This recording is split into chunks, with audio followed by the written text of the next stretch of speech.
Enfin, Ram embarque dans la game des pick-up électriques. Parlons-en.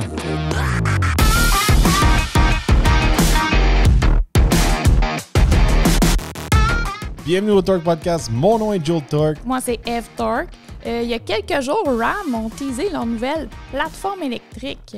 Ouais, un petit tease de la part de chez Ram. Ils appellent ça le Ram Revolution. Enfin, on peut voir qu'est-ce que ça va avoir l'air un peu. On n'a pas toutes les images, je pourrais dire, de vraiment le look du camion. Mais on a une idée de la plateforme. Là, présentement, si vous êtes sur notre chaîne YouTube, je vous montre un petit peu des images de qu'est-ce que ça a de l'air. Fait qu'en gros, regardez, Ram nous a montré leur plateforme. Plateforme typiquement électrique. La batterie au milieu, les moteurs à l'arrière et à l'avant. On dirait qu'il y a une suspension à l'air, un peu style Grand Wagoneer. Puis, brièvement, on peut voir un peu l'espèce de shape que le Ram va avoir. Bon, là, je te montre une autre image. Là, on voit un petit peu plus la shape, mais encore là, pas beaucoup de détails pour le Ram, là. On voit un peu peut-être les lumières. On voit que le véhicule va être beaucoup plus aérodynamique. Ouais. Il était temps que Ram rentre dans le game des véhicules électriques. On va se dire, ils sont très en retard, y compris de la compétition. Là. Oui, vraiment. Surtout maintenant avec le prix du gaz qui n'arrête pas de monter en fou. Puis comme on l'a vu dans nos derniers essais routiers, là, dans la gang, chez Stellantis, économie d'essence, ils sont reconnus pour leur Hellcat, et Jeep et tout qu'ils consomment. Je trouve que là, c'est un bon move. Comme tu dis, il était temps là, qu'on entre dans la game des véhicules électriques. Là, le Ram, en fait, va entrer en compétition avec le Silverado EV, le F-150 Lightning, le Rivian, le Cybertruck de Tesla qu'on n'a pas encore vu. Ouais, de ce côté-là, regardez, ils disent que le camion va être prêt pour 2024.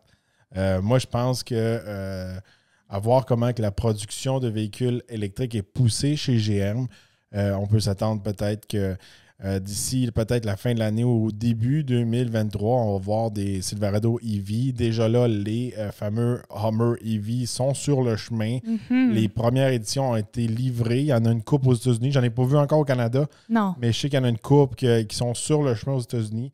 Puis GM ont annoncé qu'ils poussaient la production de véhicules électriques 2 fois plus que leurs camions, puis leurs SUV, puis toute la kit. Fait qu'ils veulent vraiment mettre leur voiture électrique sur la route. Là. Ah ouais. Puis comment c'est parti, c'est certain qu'ils vont essayer de s'approprier une grande part de marché. On s'entend au début de tout, là, dans l'histoire des véhicules électriques, des pick-up, là, Tesla avait énervé tout le monde avec son Cybertruck. Mais il sort juste pas. Puis une autre affaire, pour 2022, Tesla a annoncé qu'il n'y avait pas de nouveau modèle non plus qui allait sortir. Fait qu'il ne sortira pas en 2022, le Cybertruck. Entre vous et moi, là, le fameux Cybertruck, là, à cause qu'il y a une shape assez non conventionnelle, oui, il y a beaucoup de gens que ça leur plaît, tout ça, c'est original qu'ils fassent ça. Mais j'ai parlé avec beaucoup d'experts, puis ils ont dit la façon que le véhicule est fabriqué, sa shape, son design, ça passe pas les régulations là, de safety, de sécurité. Pour l'impact, pour les piétons, etc. Même là, ils voulaient mettre des vitres blindées. C'est pas légal. Tout ce qu'il veut faire, c'est pas légal. Puis, on va se le dire, ça fait longtemps qu'il a été dévoilé, le Cybertruck. Mm-hmm. Puis, tous les fans de Tesla. Puis, Cybertruck va tout battre les autres pick-up. Puis, moi, je pense que ça va être vraiment Ford puis GM qui vont arriver sur le marché en premier pour les pick-up. Ford a eu un petit peu d'avance avant GM. Je pense que GM est après, mais ils ont juste attendu de voir ce que Ford allait faire pour un petit peu battre les chiffres. Présentement, côté chiffres, ça va être vraiment c'est Chevrolet qui domine la game, je pourrais dire. Un grand éventail, autant d'un modèle Pro qu'ils appellent, là, autant chez Ford que chez Chevrolet, des modèles qui vont être plus abordables, qui va partir, je pense, dans les 45-50 000 $. Je n'ai pas les prix canadiens encore, mais c'est environ dans ce coin-là. C'est quand même intéressant. C'est sûr qu'on n'aura pas le super range de 480 km dans ce coin-là. Là. Mais super intéressant pour ceux qui veulent s'en aller électrique sans dépenser des 100 000 $. Là, c'est sûr et certain, quand on a fait l'épisode sur le Silverado EV, celui qu'on vous montrait, celui-là était dans les 100 000 $. Là, ça devient dispendieux. Oh oui. Non, on n'est plus dans les camions, plus de travail à ce niveau-là. J'ai hâte de voir, moi, quand ils vont sortir vraiment les flottes des trucks pour travailler. Tu tu sais, les gars qui travaillent avec ça, vont-ils vraiment faire le gros switch tout électrique tout de suite où le monde va être un peu réticent? Là, avec le prix de l'essence qui monte, là, les gars vont rester peut-être... Tu sais, je pense que les gars vont peut-être rester encore plus sur le diesel encore un petit bout avant de switcher à 100% électrique, surtout s'ils travaillent avec leur camion. Là, c'est sûr et certain, quand on parle de ces camions-là, pas des camions flotte, ça ne joue pas tellement dans le diesel. Là. On n'est pas dans les 2500, 3500. On reste dans les 1500, F-150. La plupart de ces véhicules-là sont à gaz ou il y en a qui roulent sur le propane pour les flottes. Le gros problème, le gros investissement, je pourrais dire, c'est pas vraiment de changer sa flotte, d'acheter un camion ou un autre, ça ne change pas grand-chose. C'est vraiment côté infrastructure, là, mettre tous les chargeurs. Fait que là, si, mettons, une compagnie a 20 camions, mais ça prend 20 chargeurs. Fait que c'est quand même un gros investissement. Il faut avoir la place, les installations, passer les fils, tout ça. C'est sûr et certain, une fois que c'est fait, c'est fait. Combien de temps ça va durer, ces installations-là? 5 ans, 10 ans? Moi, je pense que les chargeurs, peut-être qu'après 5, 6, 7 ans, ils vont être désuets. C'est sûr et certain que pour les compagnies, faut checker. Il faut aussi qu'il y ait une espèce d'opération locale pour qu'ils restent dans le range du camion. Oui. Fait que de ce côté-là, c'est un autre truc à considérer quand on change notre flotte de camions. Puis aussi, comment que le véhicule est utilisé. Est-ce que c'est un véhicule qui reste tout le temps chaud, qui run toujours, peu importe, il est stationnaire, mais il faut garder le chauffage roulé. Tu sais, comme je donne un exemple, là, des voitures de police, ambulances, tout ça, là, ça, c'est des véhicules qui roulent jour et nuit. Oui, sur l'idle, stationné. Fait que de ce côté-là, moi, je pense que le Lightning de chez Ford va être un des premiers sur le marché avec le Chevrolet. Puis à part ça, chez Ford, ils ont un petit peu moins, comment je pourrais dire, ils ont un petit peu moins sur la table que chez GM. Chez GM, ils ont beaucoup de véhicules électriques à mettre sur la table. Ils ont le Cadillac Lyriq, Silverado EV, le Hummer EV, tous les Chevrolet Bolt, que là, il faut qu'ils changent les batteries parce qu'il y a eu un gros rappel là-dessus avec LG, etc. Bolt EV. Sûrement chez Cadillac, il y a des trucs qui s'en viennent. Il y a des grosses rumeurs de Cadillac Escalade complètement électrique. Ouais. Fait que je pense que chez Ford, peut-être un petit peu moins d'électrique. Je sais qu'ils disent que chez Lincoln, ils vont mettre beaucoup de véhicules électriques, un peu une approche comme Cadillac. Mais je pense qu'ils vont avoir un petit peu plus de moyens d'effort pour vraiment se concentrer sur le F-150 Lightning. Là, tantôt, qu'est-ce que t'expliquais? Il y a beaucoup de véhicules de travail qui sont à essence, mais aussi au propane. Oui, il y a au propane et au gaz naturel. Fait que les véhicules de flotte, des fois, ils font des conversion kits que j'appelle, qui peuvent être adaptés au propane ou au gaz naturel. Fait que si tu as vraiment une grosse flotte, ou peu importe, même une petite flotte, je me souviens qu'il y avait des flottes un peu de livraison que j'ai déjà vu rouler au propane ou au gaz naturel. C'est des kits qui sont demandés. C'est un autre monde. Quand on tombe dans les flottes de camions, tout ça, c'est carrément un autre monde. Moi, je connais ça parce que dans le temps, chez Ford, je m'occupais des flottes au salon de l'auto. Fait qu'on recevait les clients de flotte, puis on parlait avec eux autres. Fait que là, on avait carrément un autre catalogue qui n'est pas tout le temps... disponible pour monsieur, madame, tout le monde. C'est ça. Fait que là, il y a des options un peu comme ça. Fait que les vrais gars de truck, les compagnies, ces choses-là, là, ils me demandaient ces kits-là. Les kits de conversion au propane, comment ça coûtait plus cher, tout ça. Fait que dans le catalogue, qu'est-ce qui était populaire aussi, il y a beaucoup de kits qui étaient pour runner aussi sur l'éthanol. Fait que il y avait les flex fuel, ces choses-là dans le temps. Beaucoup d'options de ce côté-là. On a vu autant du côté de chez Ford que chez Chevrolet, et ils ont leur version pro, comme je disais. Beaucoup de plastique fait pour travailler. Fait qu'on voit que... autant une compagnie que l'autre sont prêtes à faire le gros changement pour les flottes. Puis on va se dire, entre toi et moi, s'il y a quelqu'un qui peut faire un impact pour l'environnement puis faire des gros changements, c'est des grosses compagnies avec beaucoup de véhicules dans leur flotte. Oui. Oui, beaucoup plus que juste monsieur, madame, tout le monde chez eux. Là. Fait que de ce côté-là, regardez, c'est sûr que Ram a beaucoup de job à faire. Je pense que Ford et GM ont une avance sur ça. Du côté du Cybertruck, en tant qu'à moi, c'est juste un peu une espèce de feu d'artifice pour le moment. Rien de sérieux. On va le voir quand ils vont vraiment sortir. Ouais, on verra quand il sera là. Parce que moi, je trouve tellement, ils l'ont sorti, tout le monde s'est énervé. Puis là, c'est en déclin, on n'a plus de nouvelles, il n'y a plus de nouveautés. Il est comme...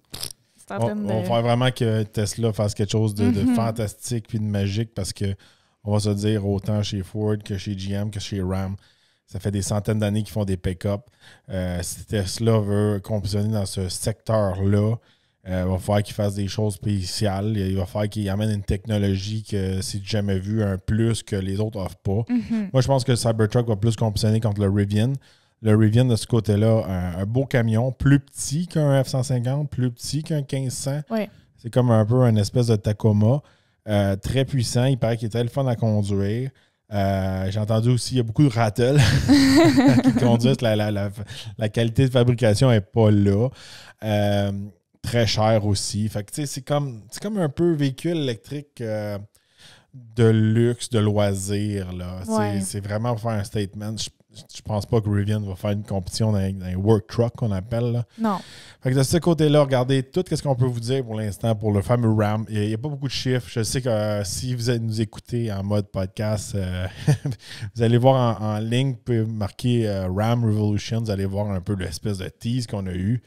Mais on a 0 chiffre. On sait juste que 2024-2025, ça devrait sortir.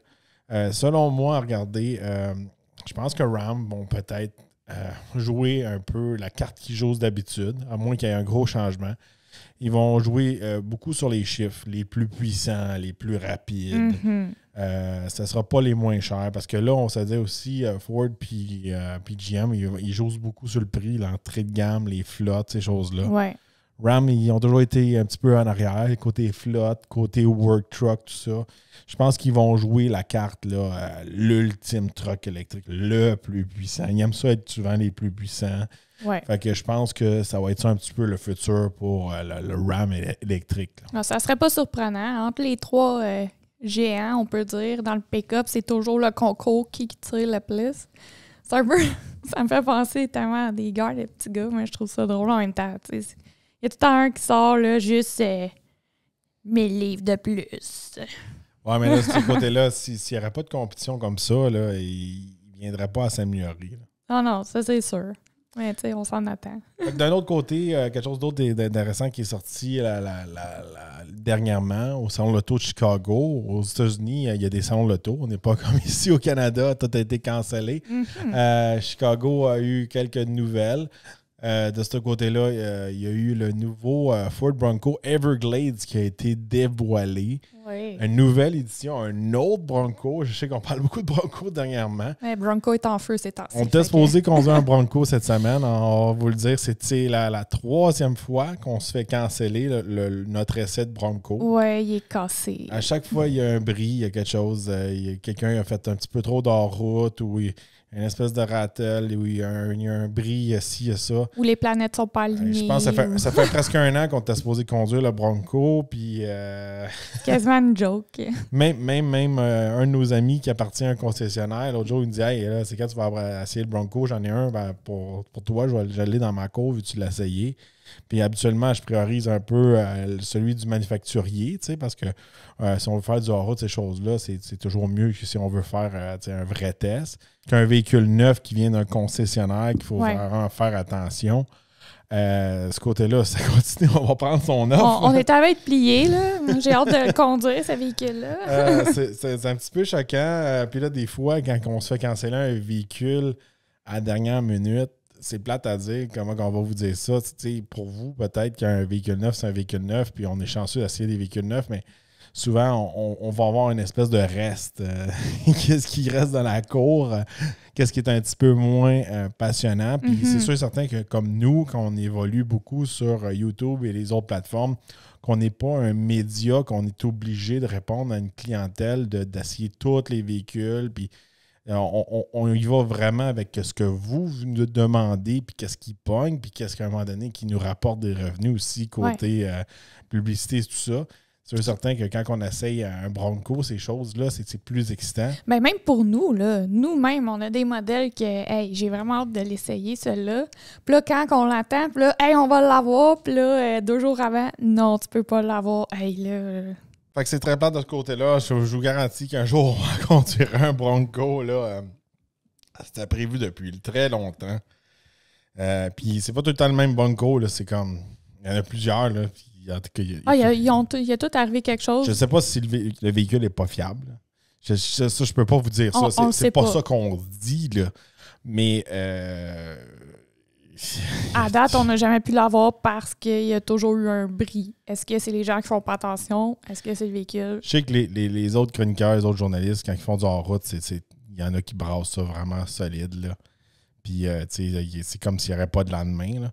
Fait que peut-être que... Mais d'un autre côté, c'est un véhicule hors route. Fait que s'il est neuf et il est tout le temps cassé, d'accord, ça reste à voir, ça, de ce côté-là. Ouais, mais qu'on mette la main dessus. Si on vient au fameux Bronco Everglades, c'est un peu un modèle style Sasquatch, mais encore plus équipé. Fait que un beau modèle. Puis, tu sais, qu'est-ce que j'aime des thèmes chez Bronco, chez Ford? Ils font un peu un thème avec chaque Bronco qu'ils font, qui est un peu il est fait pour un environnement hors route. Ouais. Fait que là, Everglades, si vous savez pas c'est quoi les Everglades, c'est vraiment l'espèce de swamp, là. Avec les alligators. En Floride, là. Fait que moi, quand j'ai déjà vécu en Floride, fait que je sais vraiment bien c'est quoi les Everglades. Fait que là, c'est un véhicule qui va être un petit peu plus capable d'aller dans l'eau. Fait que avec celui-là, il y a vraiment un snorkel sur le côté. C'est la première fois, en tout cas, je pense que c'est depuis toujours, que avoir un snorkel, c'est légal qui a été installé vraiment à l'usine. Habituellement, quand vous voyez un snorkel, c'est vraiment aftermarket ou installé au concessionnaire parce qu'il y a une certaine loi, surtout ici au Canada, qui empêche que ça soit légal du manufacturier. Puis là, eux autres, Ford, ils ont trouvé comment le faire. Puis le snorkel est vraiment cool. Il est fait pour faire toutes sortes d'affaires. Pas juste pour aller dans l'eau. Il est fait pour le sable, la neige, la boîte, etc. Fait qu'il y a comme un entrée d'air qu'on peut changer en avant puis à l'arrière. Fait qu'il peut prendre son air autant par en avant que par en arrière. Puis les ailettes, ils changent. Il y a une petite image là ici qui nous montre comment ça marche. Très cool de ce côté-là. On a aussi un bumper Ford Performance en métal avec un winch. Le winch peut tirer jusqu'à 10 000 livres. Très intéressant là-dessus. Aussi, c'est un Warn, c'est une très bonne marque de winch. On a aussi une corde synthétique de 100 pieds de long. Fait que c'est quand même cool. Ça vient avec les 35 pouces, avec des gros pneus de ce côté-là, des Goodyear Mud Terrain Tires. Fait que full equip. En gros, là, c'est vraiment comme similaire là, au Sasquatch, mais vraiment, on peut aller dans plus d'eau. Là, j'essaie de trouver exactement comment on peut aller dans l'eau. Je ne me souviens pas par cœur. Je pense que c'est ici, 36,4 pouces qui peut aller dans l'eau. Fait que c'est très intéressant là-dessus. Puis, tu sais, c'est cool. Là. Il y a l'espèce de graphique Sasquatch qu'il y a sur le côté. Il y a des affaires qui rapportent avec les Everglades.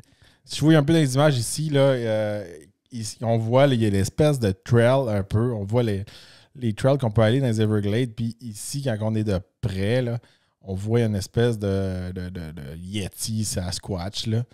Puis c'est parce que dans les Everglades, il y a des rumeurs qu'il y aurait une espèce de Bigfoot. Puis ils ont intégré ça dans leur graphique pour le modèle Everglades. Je trouve ça cool, là. C'est-tu vraiment un Bigfoot ou t'es sorti en caleçon une journée et t'habitais dans ce secteur? Non, mais en tout cas, moi, j'aime ça, les espèces de trucs un peu extraterrestres. On sait. Puis toutes les Bigfoot, ces choses-là. Puis la rumeur qui est dans les Everglades, c'est que c'est une espèce de grand singe, là. Puis il est brun. Puis à cause que c'est une swamp, lui, il marche super vite dans la swamp. Fait que les vidéos qui ont été prises, puis il y en a qui ont été prises là, comme pas si longtemps, là. C'est pas des vieilles affaires des années 50. OK. C'est une rumeur-là. Là. Mais en tout cas, t'as où mon super son, là? Ah, conspiration. Mais de ce côté-là, c'est ça, il marche super vite dans le swamp. Puis il est super grand. Puis à chaque fois que quelqu'un l'a filmé, il ne comprenait pas. Fait que il y a un nom, il faudrait que je le trouve. Là, je ne m'en souviens pas c'est quoi, mais c'est vraiment comme le Bigfoot de Floride. Ouais, je vais vous mettre en contexte, là. Jules, là, je ris parce que le soir, des fois, on se couche, puis on écoute Ancien Alien. Puis là, il parle de n'importe quoi, là, genre des Bigfoot, des aliens, de ça. Puis là, on est comme, ouais, c'est intéressant. Puis là, Jules s'endort jamais devant un programme à télé. Mais avec ça, on dirait qu'il se met à imaginer, ouais, c'est comme ça que ça se passe. Puis à un moment donné, les fils se coupent, puis ils s'endorment. C'est vraiment bon, c'est parce que c'est un programme qui est intéressant. C'est même si on ne croit pas aux extraterrestres, ces choses-là, ils viennent parler de beaucoup de l'histoire puis de d'autres trucs. Puis là, c'est comme, est-ce que c'est les aliens qui ont fait ça? Ils reviennent sur des choses que des fois, les archéologues, ces choses-là, ils n'aiment pas parler. Puis on voit un autre face. Ils viennent un peu contrer qu'est-ce que le monde ils ont dit. Ils ont dit, mais là, c'est telle personne qui a fait ça, puis ça a été fait comme ça. Puis en fin de compte, ils disent peut-être qu'il y a d'autres théories ou peut-être qu'il y a d'autres affaires qui ça s'est passé. Ouais. À cause qu'ils challengent un peu les archéologues, les historiens, tout ça. Mais des fois, ça vient qu'avec le temps, ils découvrent d'autres affaires, puis ils réécrivent un peu l'histoire. Puis sans remettre ça tout le temps aux extraterrestres, des fois, ils se sont trompés. Ouais. Regarde, je vais te montrer l'image que j'ai faite. Regarde, c'est ça le fameux vidéo, là, l'espèce de singe là, qui marche là-dedans. Puis là, ça c'est vraiment une swamp. Là. N'importe qui a marché moindrement là, dans une genre de swamp, là, c'est super tough, là, ce marché-là. Bon. Sans trop déraper, là, on est assez dérapé. Là. Fini ton dérapage. Je trouve ça cool qu'ils ont rajouté ça. C'est le Ford Bronco. Puis moi, j'ai allumé tout de suite. Je suis comme, tu sais. Fait que, tu sais, il y a d'autres affaires. Il y a d'autres, le Big Ben, ces affaires-là, dans toutes les éditions du Bronco. Là, mais ça, moi, je l'ai remarqué. Là. Mais je trouve ça le fun qu'ils mettent ça. C'est comme un peu des Easter eggs. Tu sais, ça fait vraiment ça. que le camion, c'est un jouet, un peu comme Jeep qui ont tout le temps des petits logos, des petites affaires. Mais je trouve Bronco, c'est comme une coche plus cool. Tu sais, comme là, avec un peu les légendes de Sasquatch, tout ça. Là. Je trouve ça le fun. C'est ça. Là, selon notre besoin, là, fait que si vous voulez vraiment un Bronco qui est bon en route, mais vous avez besoin d'un winch puis d'autres affaires, puis vous passez aussi dans l'eau, tout ça. Il y a d'autres trucs, là, sans rentrer dans tous les détails du camion, mais tu sais, les différentiels, tout ça, sont tous faits pour aller plus dans l'eau. Mm-hmm. Fait qu'il y a une autre belle édition du Bronco. Je sais qu'on parle beaucoup des Broncos dernièrement, mais c'est ça qu'il y a pas mal de nouveaux qui a attiré un petit peu notre intérêt dernièrement. Bon, là, maintenant, on va passer à la ronde de questions. Avec, juste vous mettre en contexte, là, cette semaine, le prix de l'essence, il n'arrête pas de monter en fou. Mais depuis 2-3 semaines, en fait, au moins. Là. Puis là, il y a beaucoup de gens qui commencent à magasiner puis se poser des questions. Est-ce que je change mon véhicule? Parce que là, à un moment donné, on va se le dire, il y en a qui c'est rendu qui payent quasiment pour aller travailler tellement que le gaz est rendu cher. Puis là, on a eu des questions. Mettons, une des questions, c'était quelle motorisation conseillez-vous pour un Wrangler Unlimited? Puis là-dedans, tu sais, est-ce que le modèle 4XE vaut la peine avec l'économie d'essence, avec le modèle justement hybride et tout? Puis on a eu gros des questions côté Jeep aussi, là. Mais c'est un de nos essais récents, c'est normal. Oui. Puis c'est vraiment un essai aussi qu'on a aimé. Puis oui. on était dans un véhicule qui était un peu hybride plug-in qu'on appelle, qu'on n'était pas obligé de faire un sacrifice. Mm-hmm. Donc de ce côté-là, regardez, là, il y a beaucoup de gens qui me disent là, je suis mieux de. Ça vaut-tu vraiment la peine de payer plus cher pour avoir le modèle hybride branchable? De plus en plus, les rabais gouvernementaux sont moins là pour les hybrides branchables, sont encore là pour les véhicules électriques. Il faudrait que je m'update de ce côté-là. Là, ça change à tous les 6 mois là, environ. Là.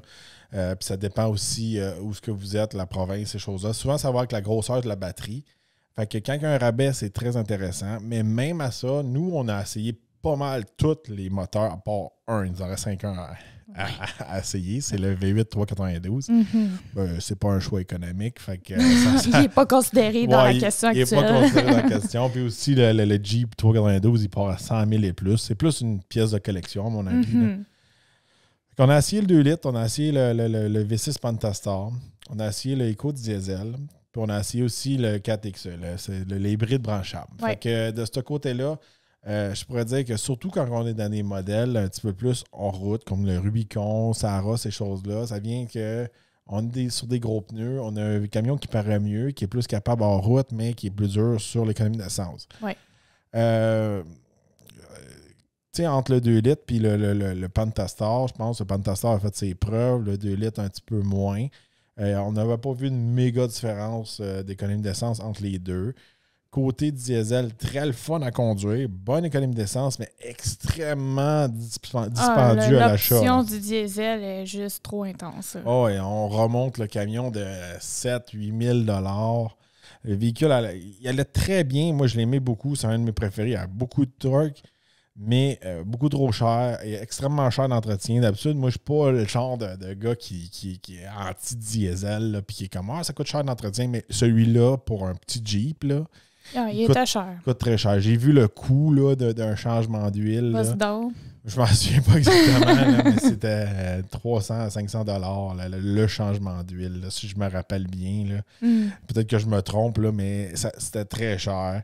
Fait que ça peut en décourager plus qu'un de ce côté-là. Fait que en bout de ligne, le meilleur achat pour nous, pour le prix, l'économie d'essence, tout ça, c'était vraiment le modèle hybride branchable. Puis qu'est-ce que j'avais vraiment beaucoup aimé du 4XE, c'est que le mode full électrique peut être barré. Oui.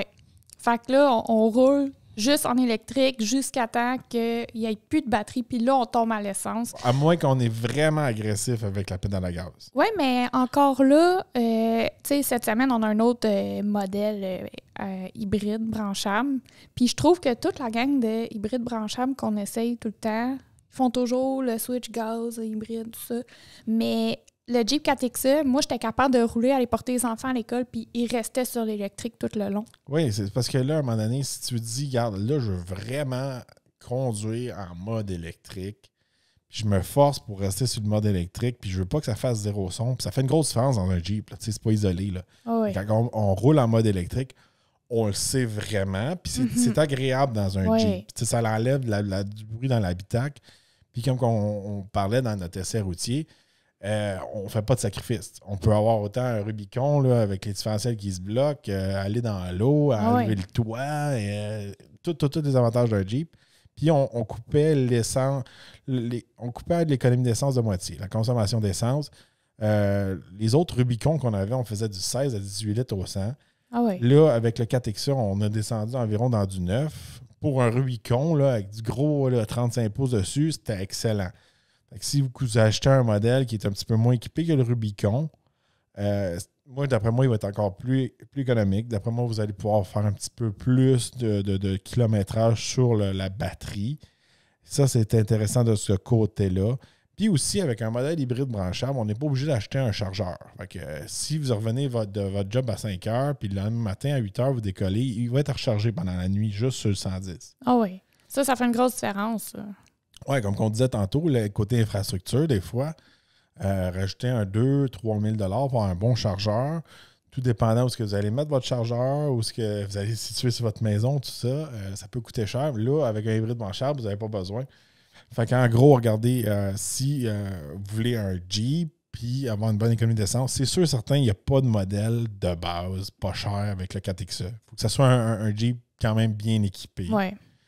C'est sûr qu'il vient dispendieux de ce côté-là, mais c'est un modèle que, contrairement aux autres, on ne faisait pas de sacrifice parce qu'on a pris un hybride plug-in.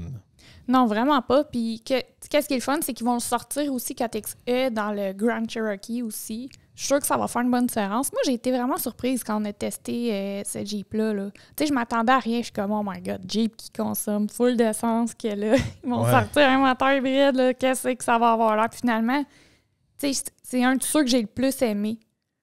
Puis je trouve que ça vaut vraiment la peine. Et l'affaire qu'il y a, c'est là, on tombe un petit peu dans le dilemme. Est-ce qu'on va pour un véhicule électrique ou on veut un véhicule hybride branchable? Moi, je vous dis, là, si vous n'êtes pas prêt à faire le saut full électrique, vous faites plus de millage ou la fin de semaine, vous aimez ça aller loin, l'étape pour s'habituer à faire notre switch à l'électrique, je pense qu'un hybride branchable, c'est un bon commencement pour s'habituer. Oui. Ça nous habitue à être branché, ça nous habitue à trouver des bornes, mais on n'est pas obligé. Vous n'êtes pas obligé de le recharger pour qu'il fonctionne. Vous pouvez rouler puis la batterie va toujours être vide, ça ne dérange pas. Moi, c'est ça que j'aime un peu. Tu sais, moi, je suis pas, je vais être vraiment sincère, je suis pas prête à faire le switch là, 100%, dire « Hey, j'ai un véhicule 100% électrique, c'est notre seul véhicule, puis hey, en fin de semaine, on va monter super loin. Là, il faut arrêter à telle place pour se charger, puis à telle place pour se recharger. » Il y en a qui le font, puis c'est de l'organisation et tout.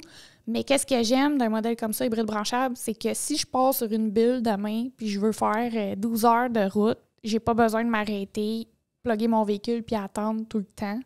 Puis quand je suis chez nous puis je vais pas trop loin, mais je roule sur l'électrique. Fait que moi, je trouve, en ce moment, c'est le meilleur des deux mondes. Si vous faites beaucoup de va-et-vient puis vous restez dans l'espèce de range là, d'environ 30 km, là, vous pouvez rouler l'électrique toute la semaine. Oui. Puis si à la fin de semaine, vous n'allez pas loin, mais vous roulez toute la semaine électrique, puis vous n'avez pas besoin de mettre du gaz dans votre véhicule.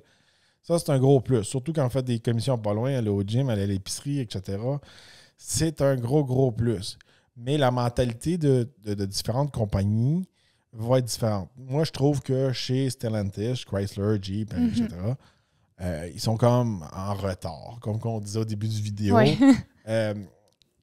Mais c'est un retard qui est positif pour les gens qui veulent s'acheter des véhicules parce qu'eux autres vont offrir des hybrides branchables. Mais il y a d'autres compagnies, comme exemple chez GM, eux autres, dans la structure de la compagnie, ça va par phase. Puis les modèles hybrides branchables, c'est une vieille phase qui est finie. Oui. Fait attendez-vous pas qu'ils vont offrir des nouveaux modèles hybrides branchables chez GM. Cette phase-là est terminée, est finie. Oui, là, c'est rendu électrique. Électrique. Ils ne travaillent plus là-dessus, ils ne travaillent plus sur cette technologie-là parce que pour eux autres, c'est une vieille technologie. Fait que il y avait des générations d'hybrides qui appellent là, dans le temps, là, des genres de phase 1, phase 2, phase 3, tout ça. T'avais comme ils appelaient ça un mild hybrid, t'avais un hybrid, t'avais un hybrid plug-in, puis après ça, c'était EV. On tombait full électrique. Ouais. Fait que ça, c'était les 4 stages. Fait que le prochain stage, ça va être vraiment l'évolution de la batterie. Là, mettons, si on revient chez GM, ça va être des batteries Ultium. Là, ça va être ils appellent ça des EV long range. Fait que là, on tombe dans des véhicules qui vont pouvoir parcourir plus de kilométrage avec une nouvelle technologie de batterie. Puis à minute qu'ils vont être capables de descendre le prix des batteries, descendre le poids, ces choses-là, les compagnies vont pouvoir rentrer dans des véhicules qui vont être plus rentables que les véhicules à essence. C'est pour ça qu'on s'en va vers là, parce que là, finalement, les manufacturiers voient un bénéfice, du profit à faire. Ah oui, ça c'est sûr. Il y a beaucoup de gens qui sont pour l'environnement et etc. Là. Moi, je comprends, là, je suis entièrement pour ça, mais dites-vous une chose, là, les compagnies ne vont pas dire moi, je suis vraiment environnementaliste, puis c'est pour ça que je vais sortir ce véhicule-là. Il faut qu'il y ait un profit au bout de la ligne, c'est une business. Oui, puis bientôt, là, avec les espèces de batteries qui coûteront moins cher, les plateformes qui vont être flexibles, tout ça, ça va être beaucoup plus rentable. C'est pour ça que ça les intéresse. Fait que c'est tout pour la ronde de questions. En gros, là, celui qu'on recommande le plus, surtout pour aujourd'hui, qu'avec le prix de l'essence, c'est le 4XE pour répondre à la question du Jeep, quel qu'on recommande le plus, quel qui vaut plus son pesant d'or. Alors, c'est tout pour le podcast aujourd'hui. N'oubliez pas de vous abonner, liker, partager. Ça nous aide toujours beaucoup. Et on se retrouve dans un prochain podcast.